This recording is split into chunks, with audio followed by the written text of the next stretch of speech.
Que vous soyez salarié, que vous soyez manager, cadre, même chef d'entreprise, ou que vous soyez encore un porteur de projet qui souhaite transformer son projet en créant une entreprise, il va arriver un moment où vous aurez besoin nécessairement de prendre du recul, de reconsidérer les choses pour aller de l'avant.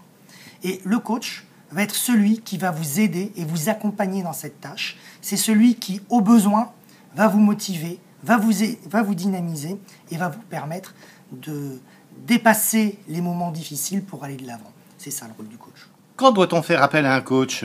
Alors tout d'abord, lorsqu'on est un créateur d'entreprise, le coach est d'abord un bon moyen de rompre l'isolement. Passer de l'idée au projet, lorsqu'on a transformé son projet, lorsqu'on a créé son entreprise, il faut assumer le quotidien. Et c'est là que les difficultés peuvent commencer, parce qu'alors se posent des difficultés en termes d'organisation, en termes de réalisation des objectifs. Et finalement, vous avez de temps à autre besoin de quelqu'un qui soit là pour vous suivre, qui soit là pour vous motiver, qui soit là pour vous accompagner, qui vous permette de déterminer avec vous des objectifs réalisables et qui soit en mesure de vous accompagner dans la réalisation de votre projet, mais sans jamais vous remplacer, sans jamais chercher à vous suppléer. C'est quelqu'un qui va utiliser vos compétences, votre motivation pour vous permettre d'avancer et qui va mettre ses connaissances et son expérience au service de la réalisation de vos objectifs. Alors, quand on est salarié, est-ce que c'est la même chose ? Alors, c'est à la fois la même chose et puis un peu différent tout de même, parce que lorsqu'on est salarié, on a déjà on a plusieurs situations qui peuvent se présenter.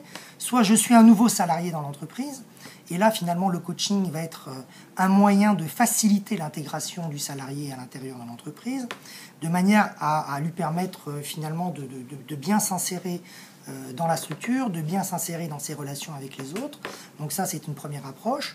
Et une seconde approche, c'est de dire qu'au fond, lorsqu'on est salarié, qu'on a une carrière avec quelques années derrière soi, il arrive un moment où on a besoin de remettre les choses à plat.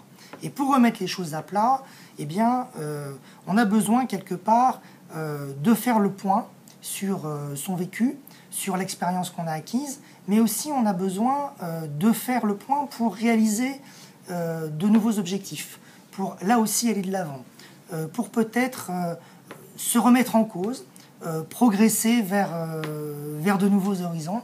Et finalement, le coach a ce rôle de vous accompagner dans votre réflexion. Le coach a ce rôle de vous projeter dans l'avenir et de vous réaliser. Peut-être aussi de mieux vivre l'entreprise au quotidien. Et pour le manager, c'est la même chose ? Alors pour le manager, la problématique est un petit peu différente parce que le manager est au cœur de la structure, c'est lui qui prend les décisions, c'est lui qui oriente les choix. Donc le manager a besoin, à certains moments, de pouvoir prendre du recul par rapport à son mode de management. Il a besoin de se poser les bonnes questions pour être à même de travailler sur la motivation de ses collaborateurs. Et puis, je dirais que le manager a besoin aussi de pouvoir être en mesure d'affirmer son leadership au sein de la structure sans que ce soit générateur de conflits. Donc voilà, le coach, il est là pour accompagner cette démarche, il est là pour permettre au manager d'avoir un regard qui soit un regard objectif sur lui-même, sur sa structure, et puis il est surtout là pour donner quelque part le petit coup de pouce qui va bien.